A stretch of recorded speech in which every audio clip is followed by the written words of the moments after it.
Nah, software sendiri dibagi ke dalam 3 kategori ya. Yang pertama ada yang namanya operating system atau sistem operasi atau perangkat lunak sistem operasi atau biasa dikenal dengan OS ya.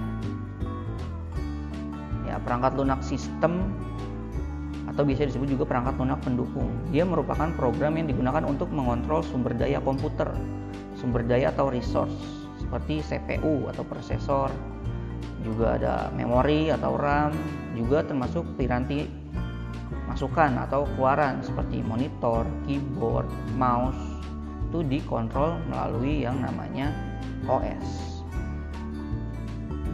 Nah, OS sendiri berfungsi sebagai perantara antara program aplikasi dengan perangkat keras komputer. Contoh dari operating system itu ada yang namanya Windows ya, yang banyak kita gunakan. Ada Windows 7, Windows XP.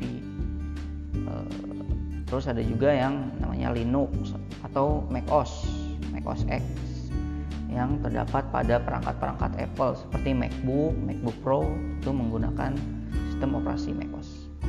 Terus yang kedua ada yang namanya application software ya, atau perangkat lunak aplikasi, yaitu program yang biasa dipakai oleh pengguna untuk melakukan tugas-tugas yang spesifik atau tugas-tugas tertentu. Contohnya untuk membuat dokumen, aplikasi yang digunakan Microsoft Word. Untuk manipulasi foto, aplikasi yang digunakan misalnya Photoshop, atau misalnya Google Chrome ya untuk web browsing atau untuk berinternet. Jadi aplikasinya memiliki tugas atau fungsi yang lebih spesifik ya. Jadi setiap aplikasi itu punya fungsi dan tugas tertentu. Terus ada language software ya, atau perangkat lunak bahasa. Dia merupakan program yang digunakan untuk menerjemahkan instruksi-instruksi yang ditulis dalam bentuk bahasa pemrograman supaya bisa dimengerti oleh komputer. Nah, language software ini biasanya digunakan untuk membuat aplikasi atau software. Digunakan oleh programmer ya. Nanti ketika kuliah itu ada tuh mata kuliahnya atau bidang studinya atau fakultasnya sistem informasi, dia nanti kita akan diajarkan tuh bagaimana membuat sebuah program menggunakan yang namanya perangkat lunak bahasa. Terus selanjutnya ada yang namanya sistem operasi. Apa sih itu sistem operasi? Sistem operasi itu yang tadi kita sudah Bapak sebutkan. Dia merupakan operating system ya, atau OS. Dia bertanggung jawab mengatur dan mengontrol kerja hardware dan menjalankan aplikasi di dalam suatu komputer. Nah, biasanya suatu komputer atau suatu PC atau laptop itu baru bisa berfungsi atau digunakan kalau di dalamnya terdapat sistem operasi. Tapi mayoritas laptop sekarang itu sudah satu paket ya. Antara laptop dengan sistem operasi itu sudah satu paket penjualan. Nah, biasanya ketika sistem operasi rusak, baik itu di handphone atau di komputer, itu perangkat tersebut tidak dapat digunakan dan mengharuskan si pengguna itu untuk menginstal ulang sistem operasi.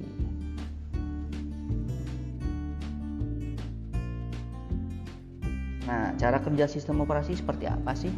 Nah, sistem operasi ini fungsinya dia menjadi penghubung antara perangkat keras dan perangkat lunak. Ya, sistem operasi menjamin aplikasi-aplikasi yang berbeda dapat berjalan bersamaan. Misalnya, membuka Microsoft Word sambil berinternet, sambil mencari informasi. Itu dapat dilakukan berkat kerja dari si sistem operasi yang mengatur aplikasi-aplikasi agar dapat berjalan secara bersamaan. Nah, supaya si aplikasi ini dapat menggunakan memori atau RAM secara adil ya.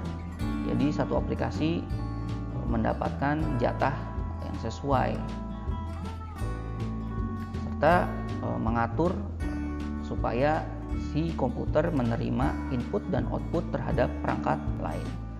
Input di sini misalnya saat mengetik ketika kita mengetik supaya ketikan kita dapat dikenali, si sistem operasi ini menjadi fasilitator ya, atau penghubung, dan juga menjadi fasilitator ketika menjadi perangkat keluaran pada monitor misalnya.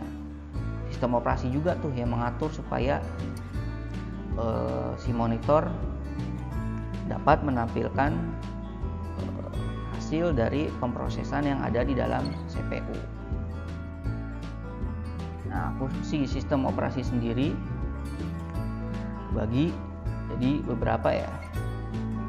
Yang pertama ada menjalankan operasi dasar.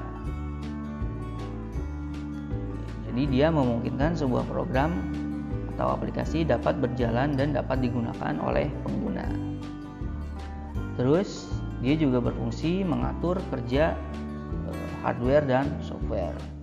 Dia mengatur resource manager fungsinya, mengatur fungsi perangkat keras seperti RAM, CPU, hard disk atau perangkat lain, atau mengatur fungsi software agar terhubung dengan perangkat keras. Terus dia juga menjadi wadah program aplikasi atau aplikasi. Aplikasi yang ada di komputer itu, yang kita install itu berada di sistem operasi dan tersimpan di dalam media penyimpanan. Nah, aplikasi-aplikasi yang sudah kita install itu tidak akan berfungsi jika tidak ada OS atau operating system, atau jika sistem operasinya rusak. Tentu saja kita tidak dapat menggunakan sistem aplikasi tersebut. Misalkan ketika kita sedang ingin mengetik tapi ternyata Windows 7 atau Windows 10-nya error, otomatis kita tidak dapat menggunakan aplikasi Microsoft Word ya, karena dari Windows-nya sudah rusak dan tidak dapat diakses. Terus sistem operasi juga berfungsi menyajikan tampilan.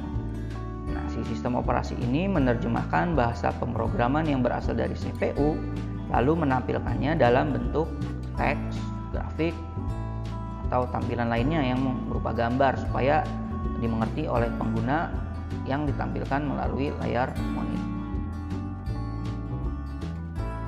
Terus selain itu fungsinya juga dari sistem operasi yaitu mengkoordinasi kerja perangkat. Nah, sistem operasi itu berfungsi mengkoordinasikan segala hal ya, yang ada di dalam komputer, terutama menyusun program yang sifatnya kompleks menjadi lebih sederhana dan berurutan agar aplikasi dapat beroperasi dengan lebih efisien. Lalu selanjutnya fungsi sistem operasi yaitu mengoptimalkan fungsi perangkat komputer. Sistem operasi mengoptimalkan penggunaan hardware dan software, misalnya dalam hal pengaturan waktu berfungsinya CPU dan juga pemanggilan data pada hard disk. Pemanggilan data pada hard disk contohnya saat kita membuka atau menyimpan file, dan juga saat mengakses file misalnya. Terus fungsi selanjutnya yaitu untuk mengawasi dan melindungi jalannya suatu fungsi program. Nah, si sistem operasi memungkinkan user memiliki hak akses untuk menjalankan atau membuka suatu program atau data. Contohnya biasanya saat kita membuka laptop atau menyalakan laptop itu biasanya kita diminta memasukkan password ya. Nah, password itu kan dibuat pada saat kita mengatur user account ya, atau user yang dapat mengakses si laptop tersebut. Nah, fungsi sistem operasi itu yaitu tadi dia memberikan dan juga mengatur akses si komputer, siapa saja sih yang dapat menggunakan komputer tersebut. Terus selanjutnya ada contoh-contoh dari sistem operasi ya. Yang pertama ada Windows.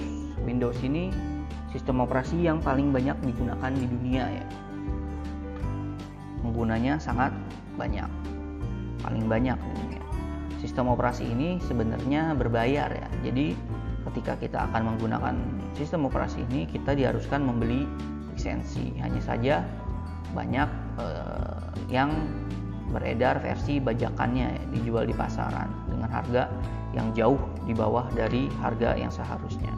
Contoh versi dari Windows itu, contohnya ada Windows 7, Windows 8, dan Windows 10.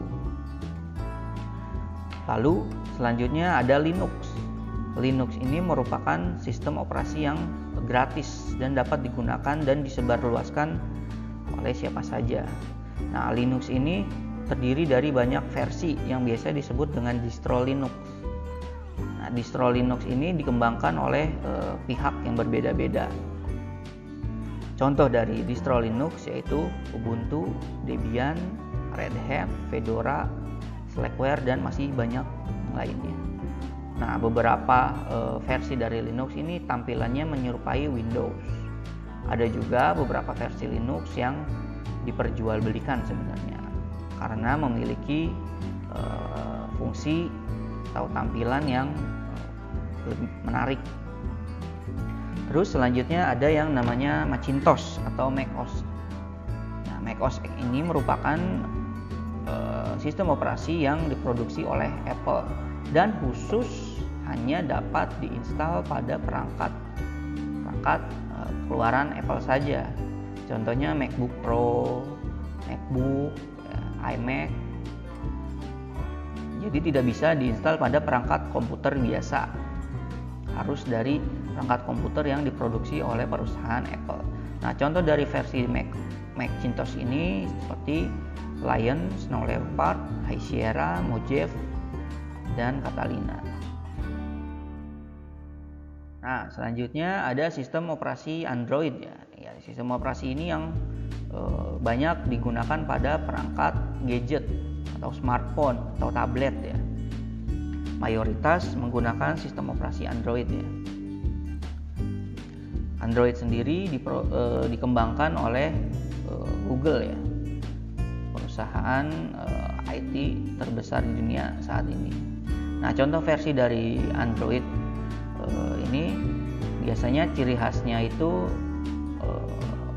berisi nama-nama kue atau cake ya. Contohnya lollipop, marshmallow, nugget, Oreo, dan pie. Nah, biasanya dia versi barunya itu berurutan sesuai dengan abjad ya, seperti ini L, M, N, O, P, Q, R. Nah, mungkin nanti versi terbaru entah nama kue apa nanti.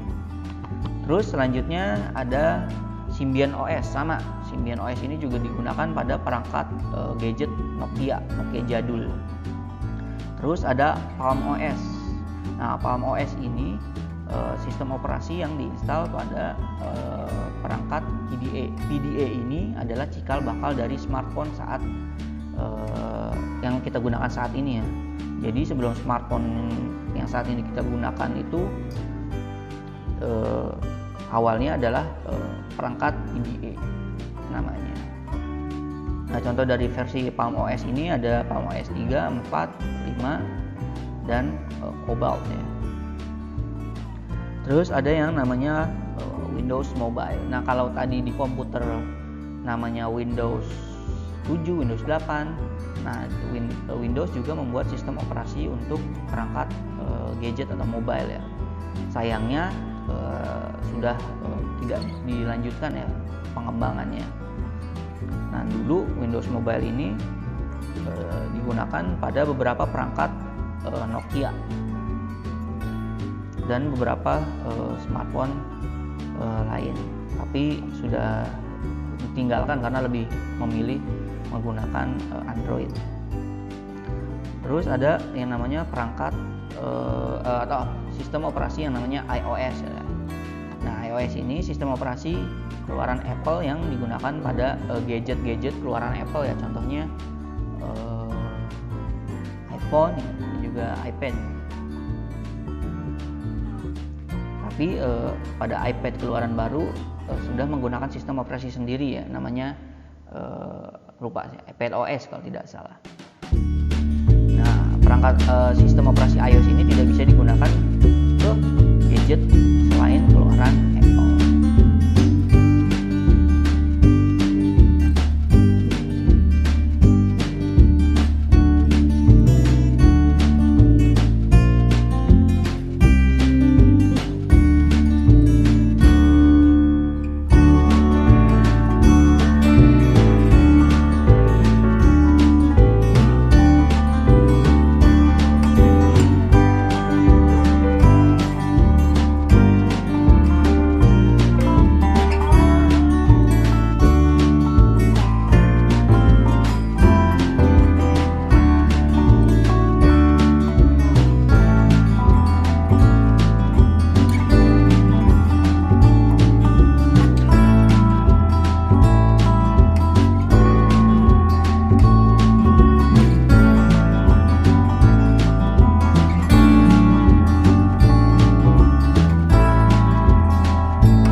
ada juga dalam bidang ilmu pengetahuan. Aplikasi digunakan untuk mencari informasi suatu bidang ilmu pengetahuan, untuk melakukan sebuah penelitian, dan juga masih banyak.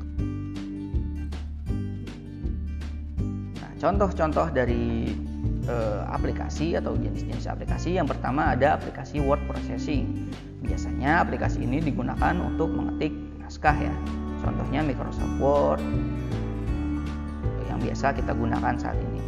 Terus ada aplikasi desktop publishing. Biasanya digunakan untuk mengatur tata letak cetakan pada suatu naskah hingga siap untuk dicetak. Biasanya digunakan di percetakan saat melakukan proses pencetakan majalah, koran, atau lain-lain. Contohnya Microsoft Publisher dan Adobe Acrobat. Terus ada juga program spreadsheet ya.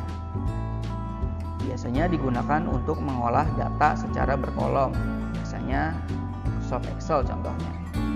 Terus ada database management system. Biasanya digunakan untuk menyimpan dan mengelola database untuk menghasilkan sebuah informasi.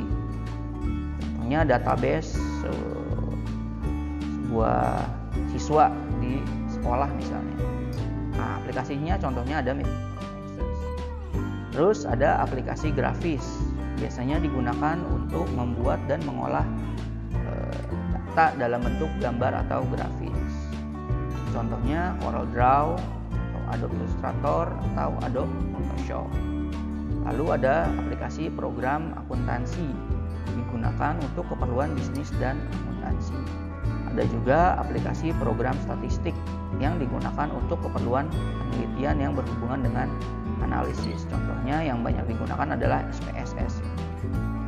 Lalu ada aplikasi sosial media ya. Biasanya digunakan untuk keperluan komunikasi atau sosial media. Ada Facebook, ada WhatsApp, ada Lalu ada aplikasi multimedia, digunakan untuk menghubungkan komputer dengan perangkat multimedia seperti kamera video, kamera digital, video player, dan juga speaker.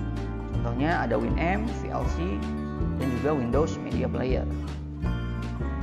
Contoh aplikasi yang lain ada aplikasi game, ya digunakan untuk program untuk bermain game. Banyak sekali contohnya. Lalu ada yang namanya program aplikasi antivirus, digunakan untuk mendeteksi dan menghilangkan virus yang menginfeksi sebuah komputer. Contohnya ada Avast, Kaspersky, dan juga. Ya, demikian pembahasan materi kali ini. Terima kasih. Assalamualaikum warahmatullahi wabarakatuh.